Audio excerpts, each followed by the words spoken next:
Welcome to the fourth lecture in the history of Rome for the Teaching Company. Having established the geo-cultural shape of pre-Roman Italy, it's now time to embark on the long story of Rome by beginning at the beginning, the foundation of Rome itself. In this lecture, I wish to outline to you the stories that the Romans themselves preserved concerning the foundation of their city and of their nation. Then we will look at the archaeological evidence for the earliest history of the site at Rome itself and its immediate context. And we will end with a brief examination of one of the themes that we've been carrying throughout this early part of the course, the issue of the limits of archaeological evidence as illustrated by this one question. Under what circumstances and when was Rome founded? We have literary evidence, we have legendary evidence from the Romans themselves, we have archaeological evidence, and let's put the two together and see what we can come up with. Later Romans preserved two tales about the origin of their people and their city. Both of them are well known to most people, I would imagine. One of them surrounds the twins Romulus and Remus, and the other surrounds the Trojan hero Aeneas. I'll deal with each of them in sequence. The story about Romulus and Remus is entertaining, so I'm going to tell it. It's preserved in numerous versions by the Romans themselves. It's typical of such legendary or mythic tales that there are a variety of versions of them floating around the ancient world. The version I'm going to give you is that as recorded by the Roman historian Livy, Titus Livius, who is one of our best, at least one of our extant sources for the earliest periods of Roman history. Livy wrote a vast history of Rome in 142 books. He did so at the time of the Emperor Augustus, so we're talking about the period around 30 BC onwards, maybe working for 40 years on this project. And of those 142 books, about 35 books of Livy's history have survived to us, including the first 5, which deal with the very earliest periods of Roman history. So it's an invaluable source, at least for what later Romans thought about the earliest phases of their own history. So what I'm going to tell you now is Livy's version of the story of Romulus and Remus, but I do stress again there are variants out there, and you may have heard some details that diverge from what I'm going to say, but don't worry if you have. The story starts in Alba Longa in the plain of Latium, where the king, Numitor, finds himself deposed by his brother, Amulius. The villainous Amulius commences murdering the children of his brother, but spares the niece, Rhea Silvia, making her instead a Vestal Virgin, a calculated appointment, since a Vestal Virgin by nature cannot have children, and no grandsons of Numitor can arise to avenge his usurpation. Rather embarrassingly, however, Rhea finds herself pregnant. Naturally, this is laid at the feet of a god, none other than Mars, the god of war. Not only does she have a son, she has 2 twins, Romulus and Remus by name. Amulius is horrified and imprisons Rhea and orders the boys drowned. I've always wondered why they go for drowning. It's like the James Bond movies where they always insist upon talking at great length while they're trying to kill the good guy, giving him a chance to get away, rather than just killing the children straight out. No, they have to be drowned. They're placed in a basket, sent down the river, and lo and behold, the basket doesn't sink. It gets washed up on the shores of the river Tiber, where the children, the infants, are discovered by a she-wolf and suckled, kept alive until a shepherd happens by and brings them home, brings the children home, and raises them to adulthood. As young men, Romulus and Remus perform all sorts of great deeds. They go around being brigands on brigands, for instance. They live a sort of Robin Hood type lifestyle, robbing the robbers But rather than distributing the loot among the poor, they just keep it and distribute it among their friends. Eventually, however, this sort of behaviour draws the attention of the king, and Remus is captured and brought before Amulius as a brigand, and then sent over to Numitor, who appears to have been a sort of squire, country squire, living in relative obscurity. Exactly why he's sent over there is not made crystal clear, but he is sent over there, and then a very important moment happens. Here is Remus standing before Numitor, and it becomes clear to everyone, this is no brigand. A brigand doesn't have that stature, that noble profile, or that fine character. And yes, the shepherd reveals, I've always suspected that maybe these two children were something special. I found them being suckled by a she-wolf. Oh, how long ago was that, says Numitor. This long ago, my goodness. Everything falls into place, and it becomes clear that Romulus and Remus are the sons of Numitor. They organise a coup and depose Amulius.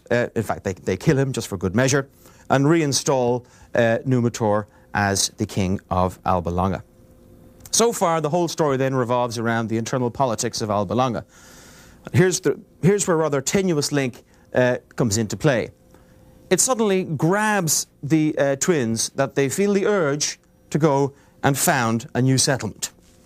So they truck along to where the basket was washed ashore. It just happens to be below the slopes of a hill called the Palatine, which is in the centre of modern Rome, and there they found a settlement. But the tale ends in tragedy, because Romulus and Remus quarrel over the new settlement. The two most common reasons given for the quarrel in the ancient sources are that they quarrelled over the naming of the settlement. Romulus wanted it named after himself. Remus wanted it named after himself. Presumably, if Remus had won, we'd be talking about the great city of Rheims on the Tiber. But Romulus won the argument in a fashion that has proven most effective in settling arguments throughout history. He killed his brother. The other source for the argument is that Remus mocked the growing walls of the town by jumping over them, by showing how small they were, and this irritated Romulus so much that in a fit of rage he killed his brother. So Romulus then stood alone as the founder of this new settlement called Rome, and he also became its first king. There we have the Romulus and Remus story, immortalized in all kinds of famous images, including the wonderful Capitoline wolf bronze statue today in Rome, in the Capitoline Museum in Rome.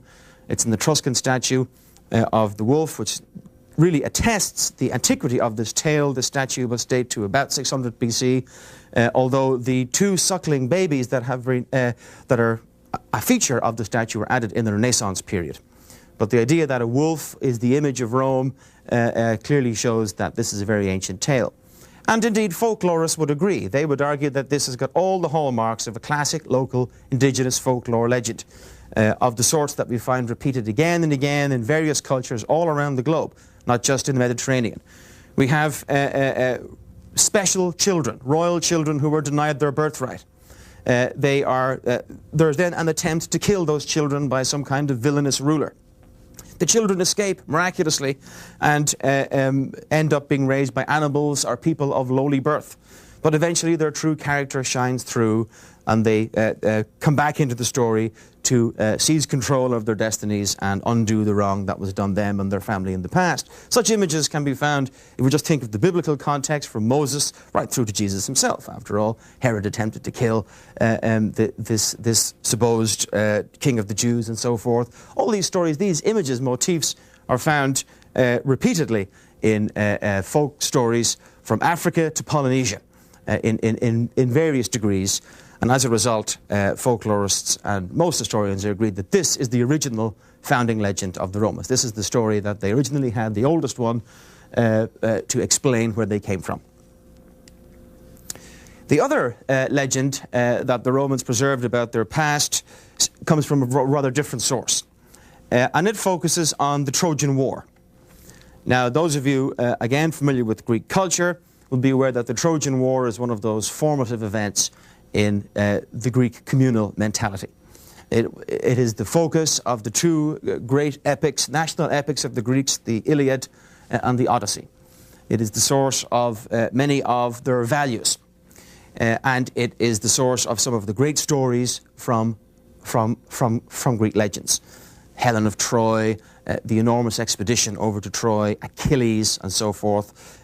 Great dueling heroes of the past fighting for honor and country.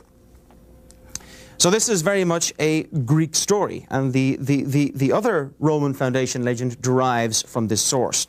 Because according to this legend, Aeneas, the last survivor of Troy, following the destruction of the city when it was captured by the Greeks through subterfuge, he flees his burning city, carrying his father on his shoulders, leading his son by his hand, and takes off in a boat and sails across the Mediterranean, undergoing all kinds of wonderful adventures before settling on the coast of Latium and founding the city of Lavinium on the coast of the plain of Latium in Italy. He also fights various local kings, makes alliances with some kings, and the whole legend gets elaborated into an epic story that is most famously commemorated in the Roman national epic poem, the Aeneid, i.e. the poem about Aeneas, which is a fine read if you ever get a chance to read it. This is clearly a Greek legend. This is clearly a Roman origin story that is attempting to tie in with Greek culture.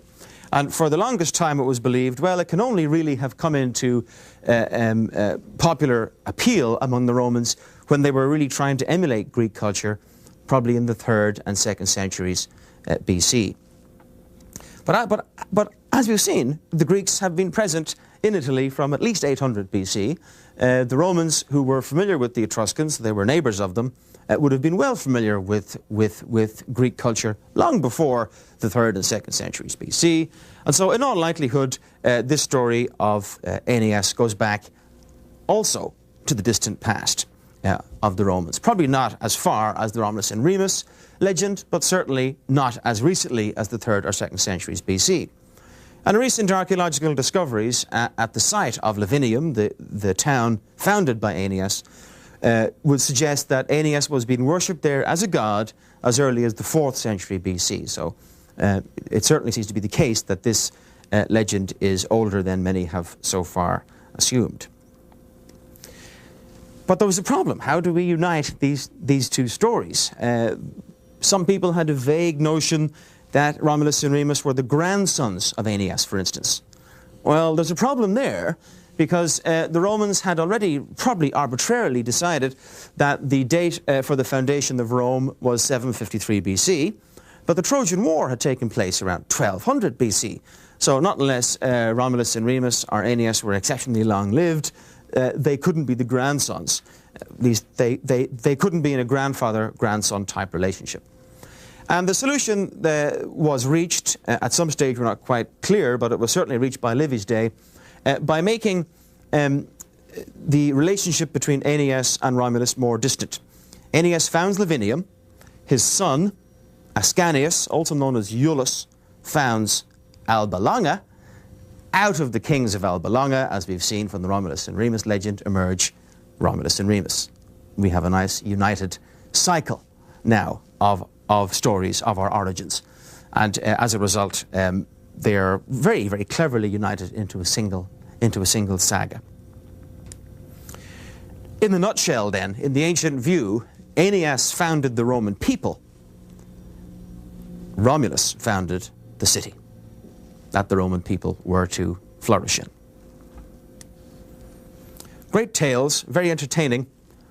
How historical are they? Well, that's the $6,000 question.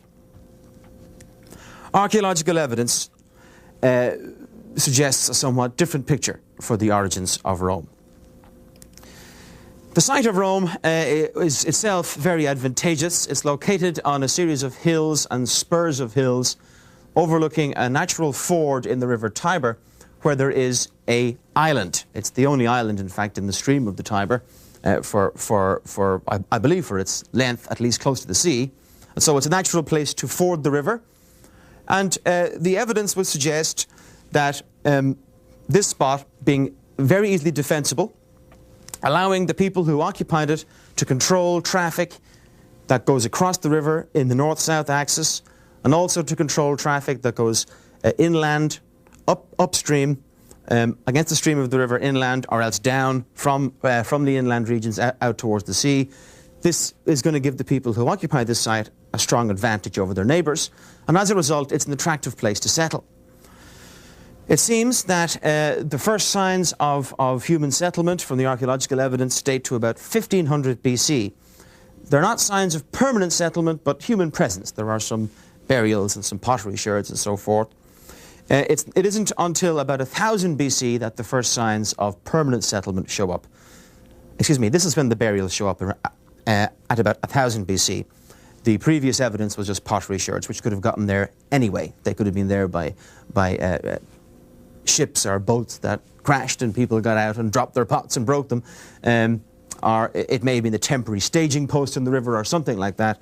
But the first permanent settlement, as evidenced by burials, which indicates now people saying we're going to claim this land as our own and bury our ancestors here, that dates to about 1000 BC. It seems, to summarise the archaeological evidence, it seems to be that originally the settlements on the hills were independent villages.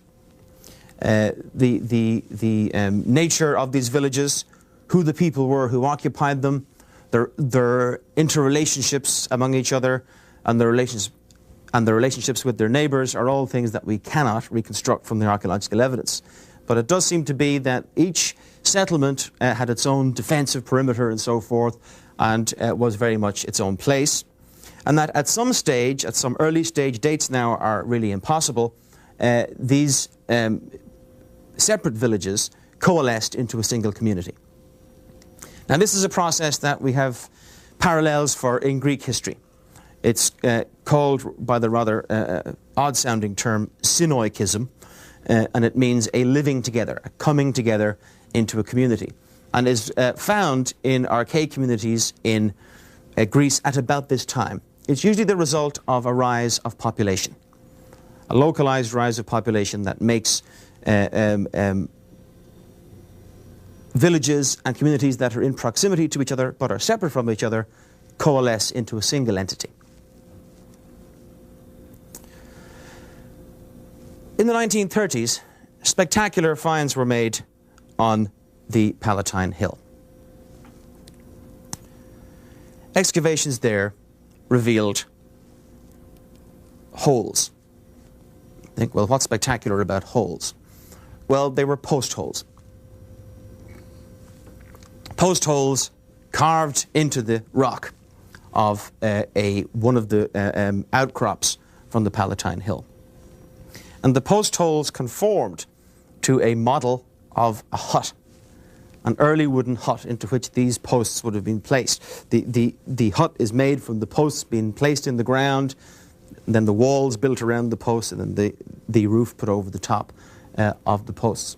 And in fact, from the burials in Latium, we can tell what these huts look like, because these ancient peoples of Latium liked to bury their dead. They would cremate them and then bury them in urns shaped like the houses that they lived in. They're called, rather unimaginatively, hut urns. But you can see if you examine a photograph of one of these hut urns, it has a distinctive type of roof, sort of a vaguely oval shape, and other models, other examples of these huts have been found that show the posts in the walls and so on. And when this is added to the post holes on the Palatine, well, they come together. And we seem to have found evidence of the first settlement in Rome. At least this is what the archaeologists of the 1930s felt. It's worth bearing in mind, of course, who was ruling Italy in the 1930s and why it is that they might have wanted to find evidence of the earliest settlement in Rome, but that's a different matter. The dating of these huts on the Palatine was set at about 750 BC. And if we remember that the legends say that Rome was founded by Romulus and Remus in 753, well, hey presto, we've confirmed the story of Romulus and Remus by finding a settlement of huts on the Palatine Hill. Also, interestingly, we hear from ancient written sources, later sources, that the Romans themselves maintained on the Palatine a reed and stick hut, which they called the Hut of Romulus. They maintained a little shrine cared for by priests of this ancient hut, which was surrounded by all kinds of magnificent buildings in later years, but the site itself was always preserved as the original house of Romulus. And we are told by our ancient source, in this case a man called Dionysius of Halicarnassus, there's a mouthful, that if ever the hut collapsed or was damaged, it would always be rebuilt with the same materials that it had originally been built in. So you put it all together, and the archaeologists of the time thought, well, here we go, we have the hut of Romulus. Well, do we? The archaeological evidence then, in sum, gives a somewhat different picture if we look at the whole of it from the stories of the legends. What we have is a picture rather not of instantaneous or immediate settlement, as the legends would have us believe, Romulus deciding to go out and found a town and going out and doing it on a virgin spot, but rather the archaeology paints a picture of gradual settlement over perhaps a total of 800 years. Maybe the place being used as a staging post for trade originally, and then gradually attracting settlement, those settlements being separate villages on the hills which eventually coalesced at some unknown period into a single community. It's a gradual process, evolutionary process, rather than the single foundation of a town, as the legends would have us believe.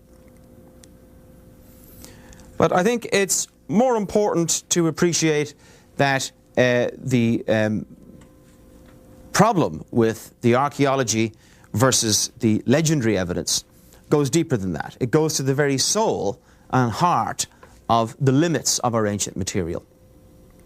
We have on the one hand stories, as I say, wonderful and entertaining stories. We have on the other hand post holes, potsherds, burial urns, and signs of settlement. And in some ways, never the twain shall meet. Just because Aeneas has discovered to have been worshipped at Lavinium in the 4th century BC does not confirm the Aeneas legend. All it tells us is that the people of Lavinium in the 4th century BC worshipped Aeneas, who was supposed to have been around, after all, 800 years earlier. Just because we have huts, simple-looking huts on the Palatine Hill that appear to date to the 8th century BC does not tell us that Romulus and Remus were sent in a basket down the river Tiber and suckled by a she-wolf, found by a shepherd, and rose to prominence at Alba Longa. In other words, archaeology cannot confirm legends. It cannot confirm them. And in fact, more recent studies of the huts on the Palatine show that in their earliest phases they may go back to about 1000 BC themselves, maybe 900. So the date, even the date of them, as coinciding with the date of the stories about Romulus and Remus, can now be called into question. And I think, to a certain degree, asking archaeology to confirm this or that legend is, well, it isn't only unfair to archaeology, it's also unfair to the legend. Because, after all, the function of these stories is not so much for the ancients themselves to give an accurate historical account of their past, but rather to give them a shared sense of communal belonging, a shared sense of origin, which they could say, well, we're all ultimately the sons of Romulus and the sons of Aeneas. We're all ultimately descendants of Troy and the Trojans. And as a result, that's the most important thing about the legends. Not whether or not Romulus or Remus lived, not whether or not the archaeology can confirm or not these ancient stories, but that they served a very important function for the ancients themselves, these stories, colourful stories of their past.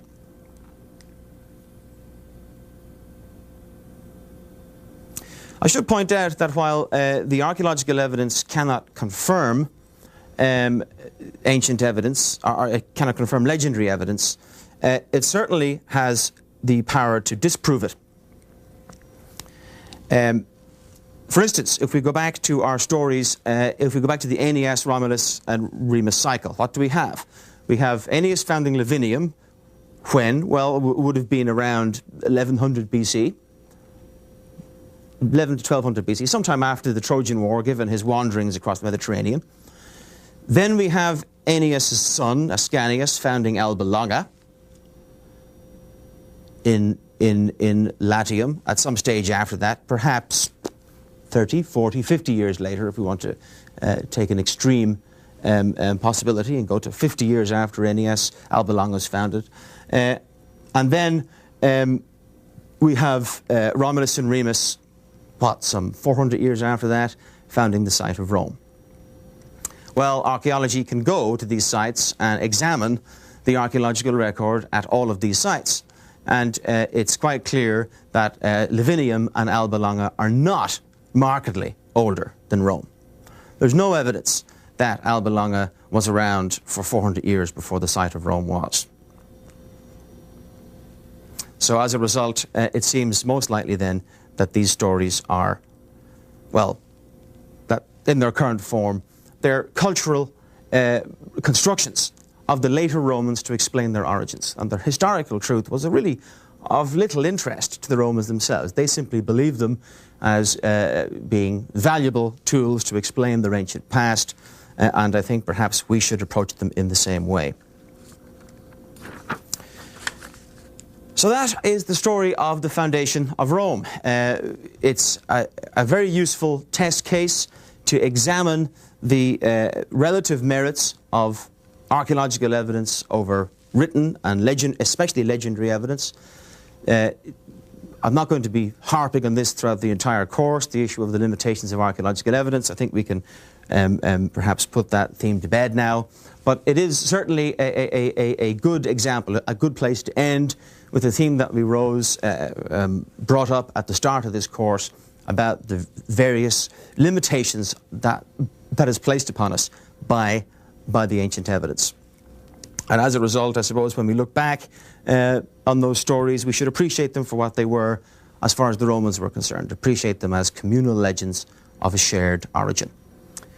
And looking ahead at the period that's known as the regal period, the period of the kings initiated by Romulus in legend, we can continue to say that the sources for Roman history for this very early period are very dubious indeed. The written evidence we have is really, as I say, from Livy. He's our main written source. But the question is, what source did he have available to him? Here he is writing a history of a period as remote to him as the early Middle Ages are to us in many ways. Where's he getting his information from? And this raises all kinds of interesting historiographical questions that we can't go into in great detail. But I suppose the fairest answer to offer is that Livy was reporting legends, many of them preserved within major, noble, aristocratic houses in Rome itself, and also shared by the community.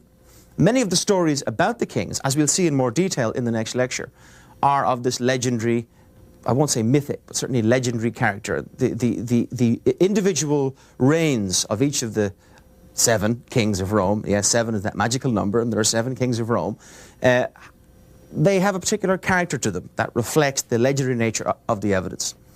And to look even further ahead, I can say, inform you now that the hard evidence for Roman history only starts to get really good in the period around the beginning of the First Punic War in 264 BC. So for the first 500 odd years of Roman history, our evidence is very patchy indeed. We have archaeology, but the literary material is patchy, questionable. And as a result, the debates among modern scholars about many of the issues that we're going to be discussing over the next few lectures are very intense, and the interpretations more divergent than they are for the later period.